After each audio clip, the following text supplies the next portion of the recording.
Buenos días, Martín. El sol te ilumina del lado izquierdo de una manera tan benevolente con tus años de experiencia, Martín, que solo me queda sorprenderme de ese sol quiteño. Bienvenido a Radio I-99, Martín. En Quito también hace sol. No, no, sí, ¿Ustedes está creen que bien. solo en Y Guayaquil? fuerte, y fuerte. Martín, Hola Daniel, ¿qué tal? Buenos días. gracias, Martín. La pregunta que le hacía a Mauricio te la deposito a ti también. ¿Quién es Daniel Noboa presidente? ¿Quién es Daniel Noboa político? ¿Quién es Daniel Noboa candidato ahora? ¿Cómo tú ves estos primeros 6 meses? ¿Quién es Daniel Noboa? Bueno, yo creo que es un personaje del que conocemos poco, pero que ya tenemos ciertas manifestaciones que nos permiten saber quién es, cómo piensa.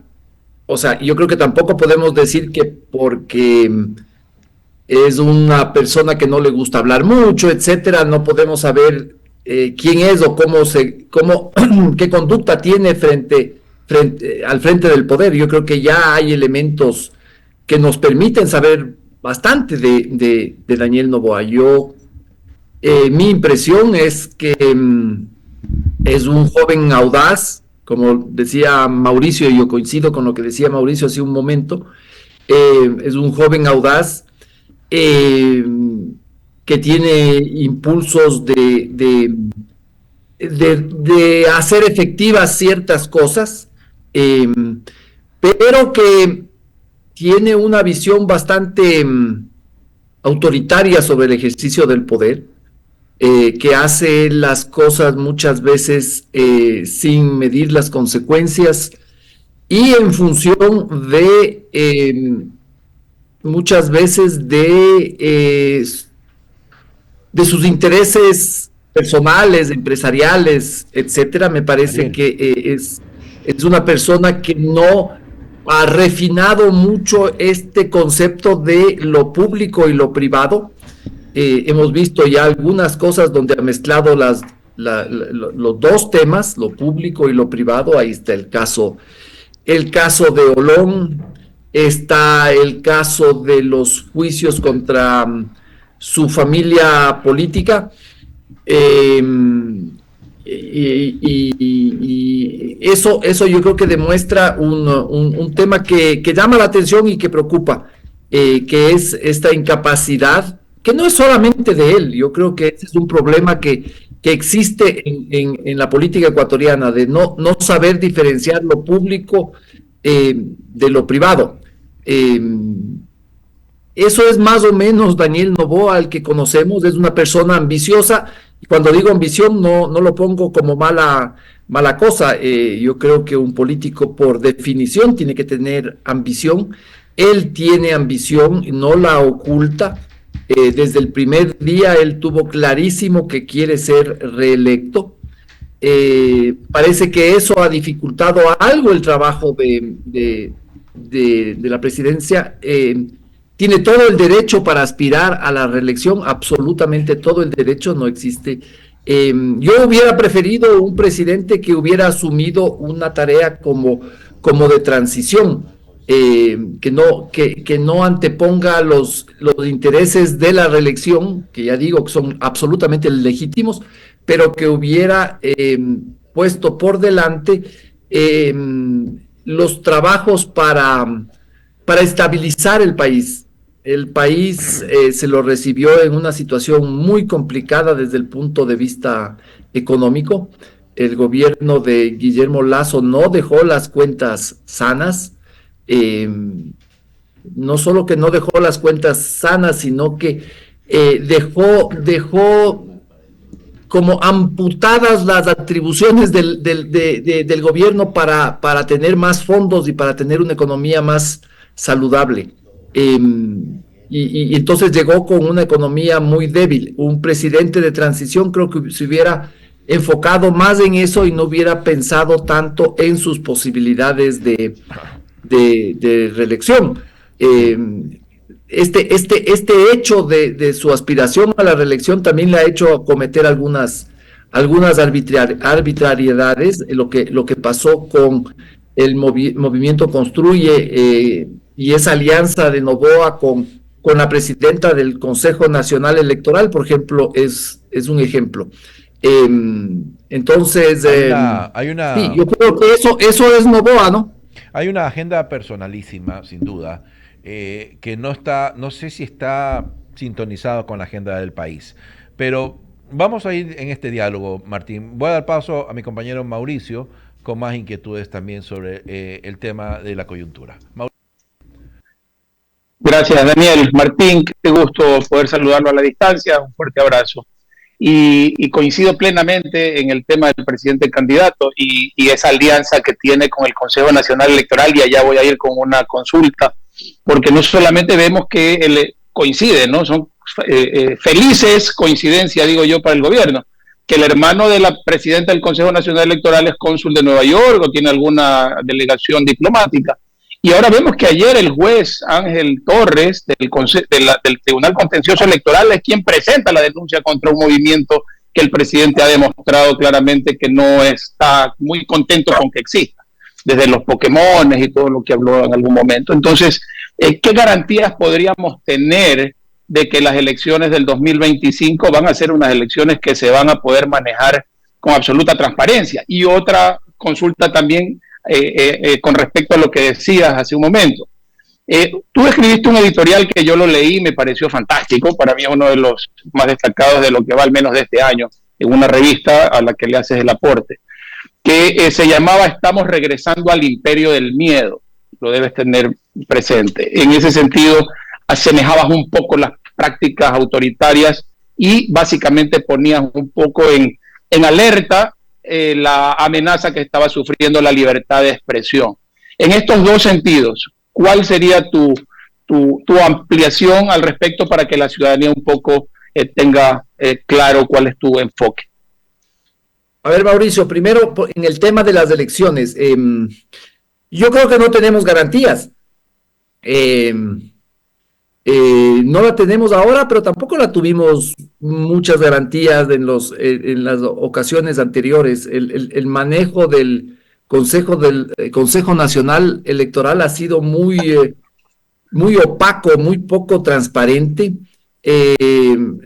La presidenta del Consejo Nacional Electoral ha sido muy afecta a los acuerdos, ya sea con el gobierno o con ciertos movimientos. No existe la transparencia que nos permita estar tranquilos y confiados. Me parece que no queda otra alternativa que los ojos, que son siempre limitados, ¿no? La mirada de los mismos partidos políticos, de la sociedad organizada hasta cierto punto, y de la opinión pública en general, pero no existe esas garantías. Eso que tú mencionabas de la designación del hermano de la presidenta del Consejo Nacional Electoral como cónsul en Queens es un hecho que no tiene explicación, porque uno podría decir, bueno, es parte de un acuerdo político con un movimiento indígena, del gobierno con el movimiento indígena, pero no, Car Atamaín no es alguien que representa el movimiento indígena, ni a Pachacutic, ni a la CONAIE, además, ni siquiera es un dirigente de primer plano, es más bien, tiene un perfil mucho más operativo en el movimiento indígena. Entonces, que lo hayan puesto en uno de los consulados más codiciados del servicio exterior, no cuadra para nada, ¿no? Y luego vino estas cosas que tú también ya mencionas, lo de Construye y estos gestos alineados al interés del gobierno. Entonces, no vamos a ir tranquilos, Mauricio. Yo creo que no vamos a ir tranquilos. Y sobre el otro tema, sobre el imperio del miedo, yo creo que este es un fenómeno que no solo nos afecta a los ecuatorianos. Quizás en el Ecuador, como pocas veces antes, estamos inmersos en este carrusel del miedo y del temor y de que es algo medio nuevo para nosotros, que digamos, ¿no? Entonces siempre buscamos la figura de líderes autoritarios porque nos parece que ellos nos van a proteger mucho más. Eso es normal que ocurra. Creo que está pasando en el mundo entero. Lo que acaba de pasar en las elecciones europeas me parece que también es de esto. Hay un ambiente en el mundo entero de miedo. Aquí es miedo al narcotráfico, en Europa será el miedo a la migración ilegal y a las amenazas culturales del Islam, que pueden ser justificadas o no, no sé, pero es el miedo que nos lleva. Entonces, yo creo que siempre vamos a buscar alternativas con tintes autoritarios. Es más, creo que ahorita en el Ecuador frente a las elecciones que se vienen, existen dos alternativas claramente autoritarias y que son las dos más opcionadas, las dos más fuertes, que son la de la reelección de Noboa y la del correísmo.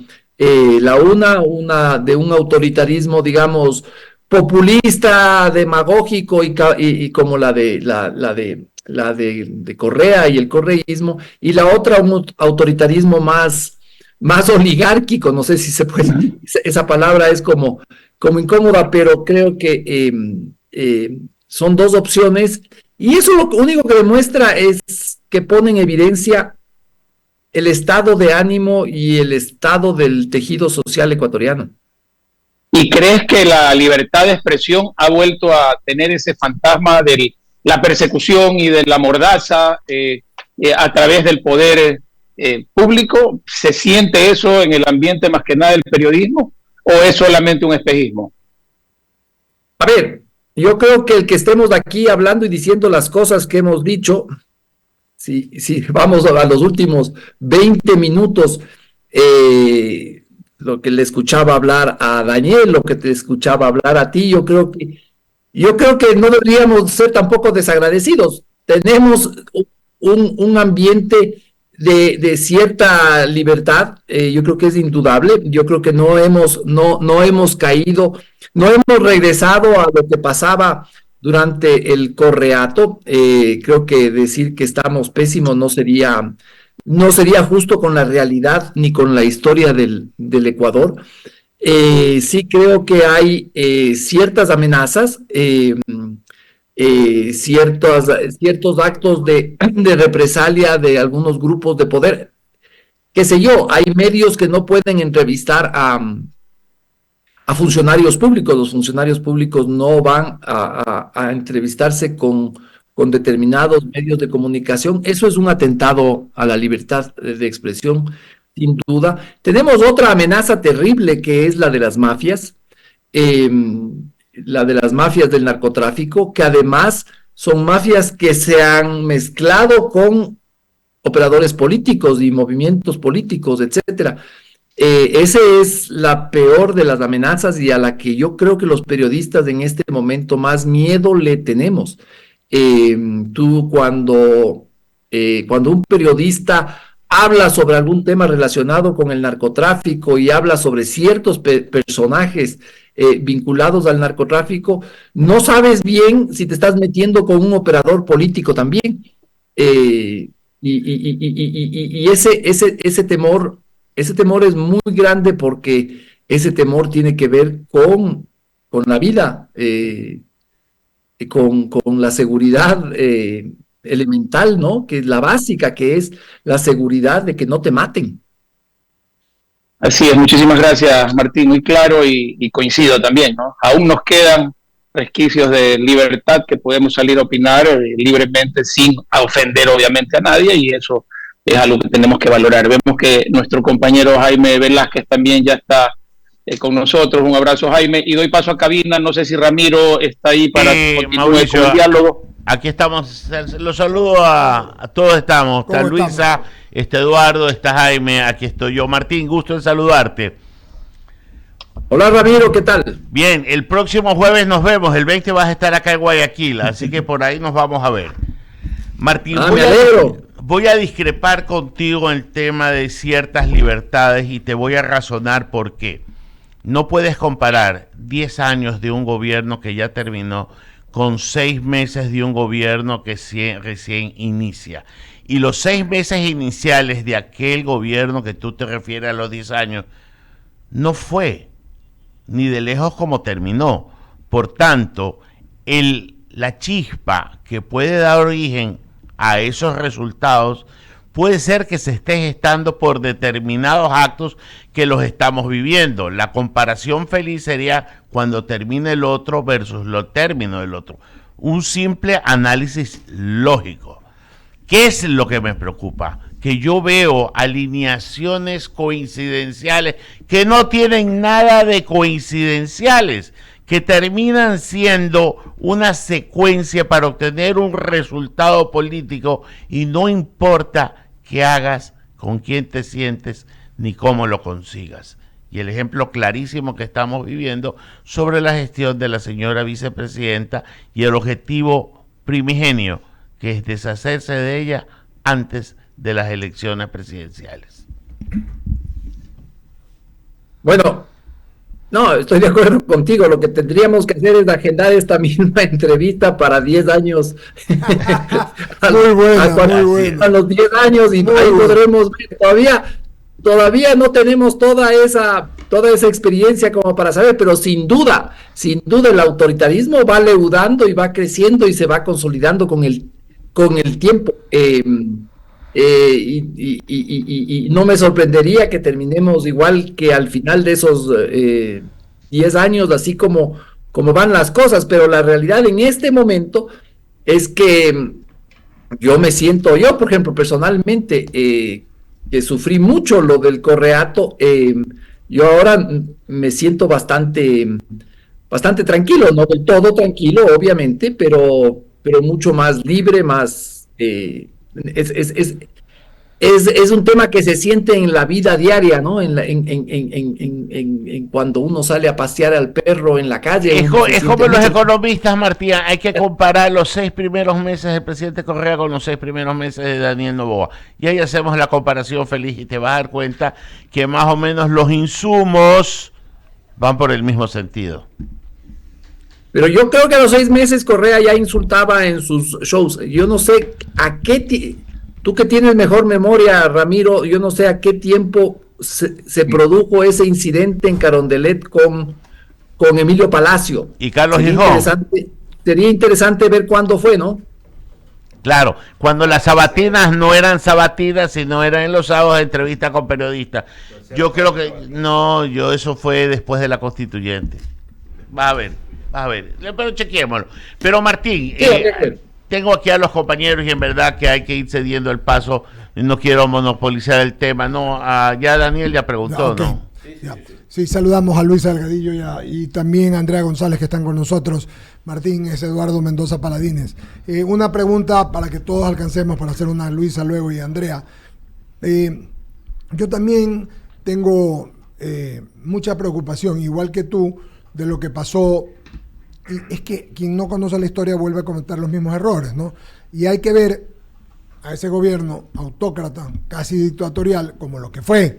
Y entonces las comparaciones son odiosas, pero cuando hay coincidencias, se juntan estas ya y hay que darles por lo menos hay que estar mirando, ¿no? Esperemos que no sea así, pero yo coincido contigo, no es así nomás, no es dejarlo pasar como pasó aquella vez, pues no, que todo el mundo lo apoyaba, que la partidocracia, y llegó este señor e hizo todo lo que hizo. Los insultos fueron desde Exacto. el primer momento, y perdóname, los que igual que tú, sufrimos lo que sufrimos por la libertad y por decir las cosas, sabemos de lo que se trata. Nadie quiere volver a esos oscuros tiempos de la dictadura, porque más que autocracia fue dictadura. Eso en primer lugar. En segundo lugar, oye Martín, yo hice un análisis breve de este tema de la vicepresidencia y me parece que siempre hubo, ¿no? El León Roldós, acuérdate tú, con Osvaldo Hurtado, León Febres Cordero con Blasco Peña-Herrera, porque después se arreglaron, pero decían que Blasco le decía, y que la esposa de entonces del presidente Febres Cordero, dígame qué hacer. Hubo por allí un resquicio. Si seguimos en la historia, Borja fue el único que se salva, Sixto y Dají no tuvieron problemas, pero el Bucarán tuvo problemas con la señora, con Rosalía, tuvo problemas con su binomio Lucio Gutiérrez, con Palacios, que desde el primer día había un sitio acá en Guayaquil, aquí en el norte, donde estaba el consultorio del doctor Palacios, que le decían el conspiratorio, y luego pasó lo de Lenin y lo de Lenin Y Glass. y Glass, y antes Lenin, después cuando vino Correa, o sea, siempre hay ese tema, ¿no? Entonces, pero nunca yo he visto que esto toma estos matices y de esta manera. Yo te digo algo, a la gente le importa muy poco, a la gente de pie le importan cosas importantes. Por ejemplo, el tema de la gasolina lo preocupa, porque se te va, pues, si se sube la gasolina de la mayoría de la gente que tiene su carrito, de clase media típica o clase media alta o media baja, se le va a subir, pues, el valor. Eso le importa, la seguridad le importa a la gente. Lo otro es, como bien citas tú, es sencillamente que no quiere y que va a ir a cualquier cosa, cualquier no quiera. Entonces, mi pregunta final, después de esta reflexión, perdóname que ha sido larga, y de este análisis vicepresidencial y presidencial, tiene que ver con un solo tema. ¿Estaría el Ecuador preparado hoy, como no estuvo en los 10 años oscuros que pasamos de los malos, de los bandidos, para poder, si hay algún tipo de amenaza a la libertad de expresión, de pensamiento, de acción, estamos más preparados que antes? Excelente pregunta, Eduardo. Es difícil contestar. Yo creo que algo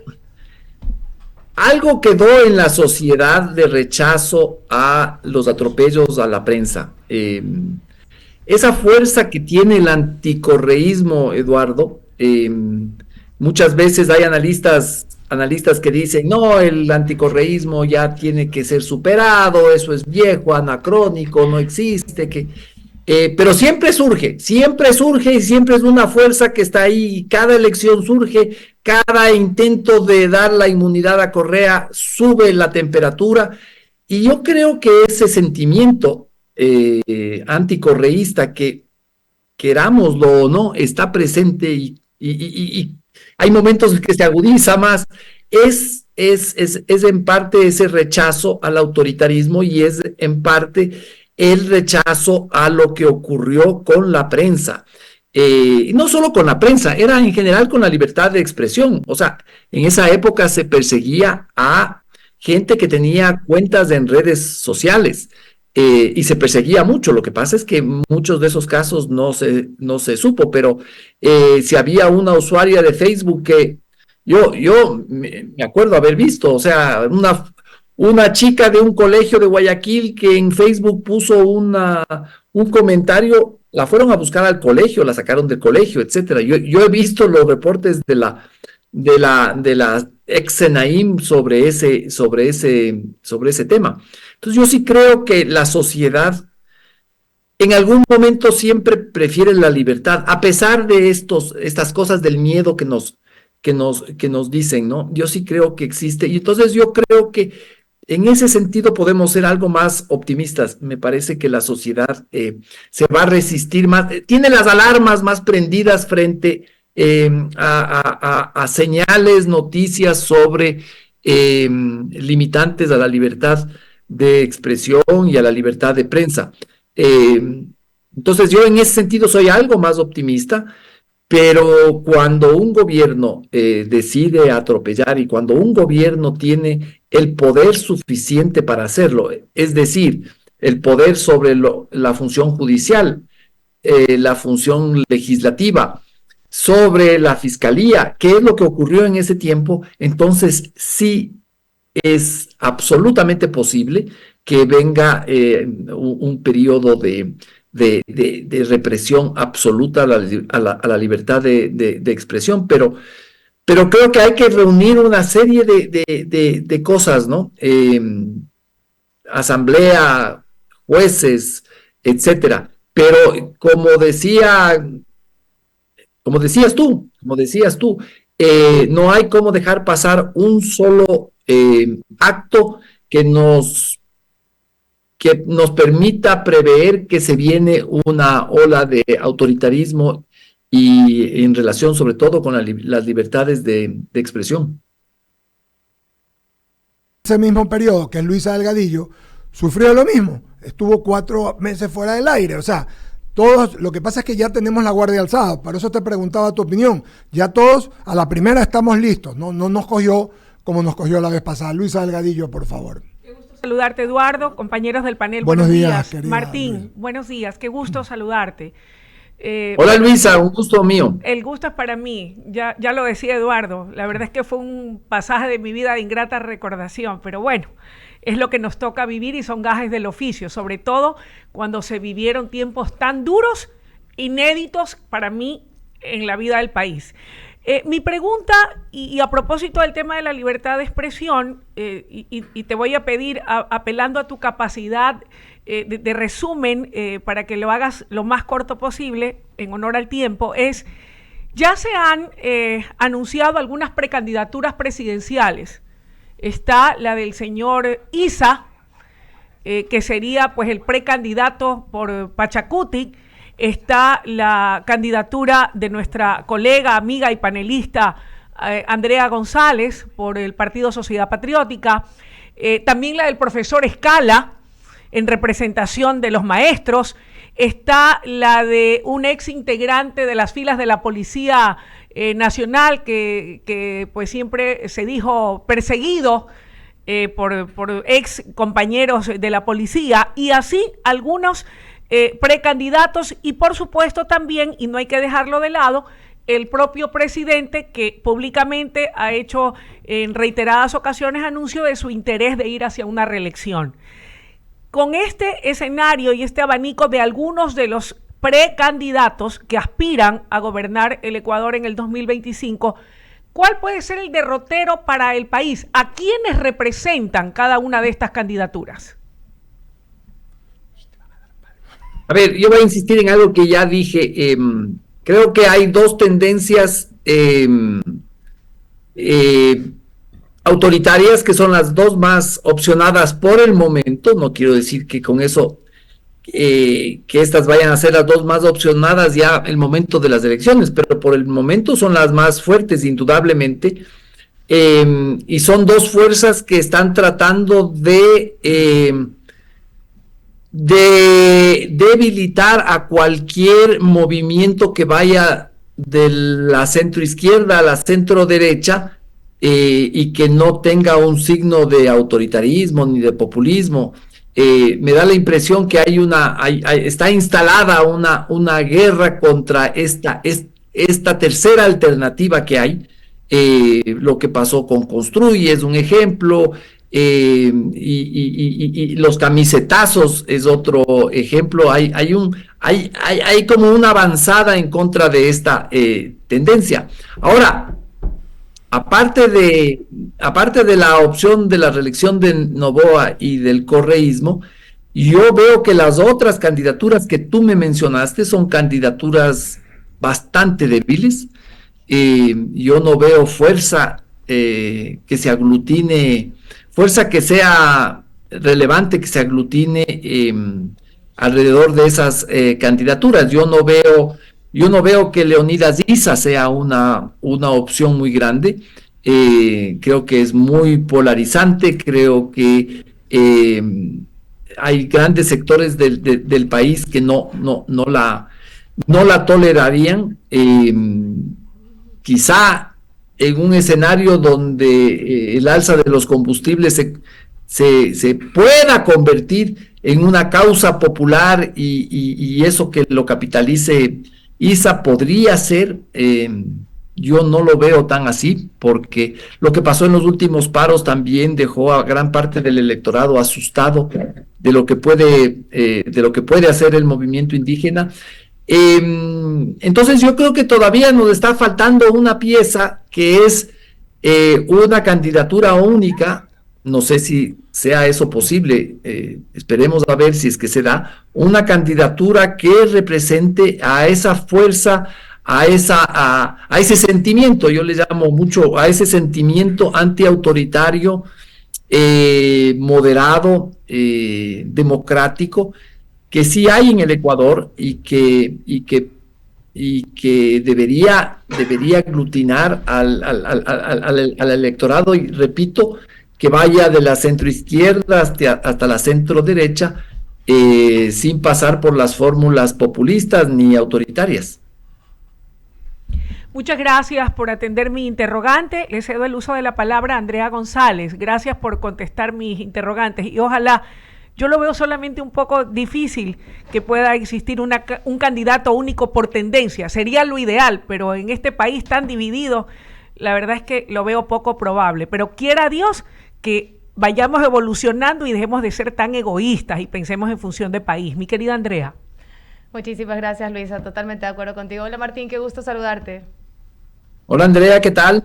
Aquí, metiéndole ñeque. Martín, ¿qué tanta responsabilidad tiene el Código de la Democracia? ¿Y tú crees que esta nueva generación del electorado quisiera cambiar ese Código de la Democracia? Yo creo que en ese Código de la Democracia hay muchas fallas. Para comenzar, le pusieron un nombre que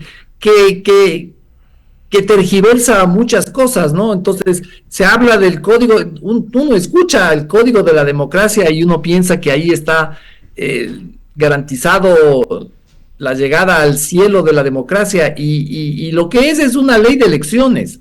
Es simplemente una ley de elecciones que tiene un montón de fallas y que debería irse ajustando a las experiencias que